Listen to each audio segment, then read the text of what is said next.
Olá, seja bem-vindo ao curso de Xangana para iniciantes. Hoje vamos aprender Xangana com um versículo da Bíblia, né? Então, vamos começar. Eu vou ler a Bíblia e depois vou ler em Xangana.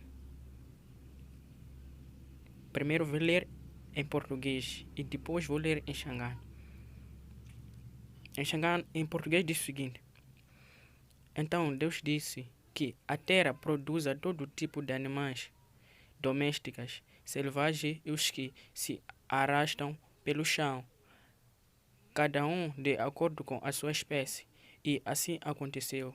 Gênesis 1, versículo 24. Então, agora vou ler em Xangana. Presta atenção. Kutani Shikwembu Shiku. Misava ai humisi suvumbiwa liswi hanyaka hiku hambana kaswona swifuyo ni swikokovi ni swiharhi hi tixakaxaka ta swona kutani swi va tano.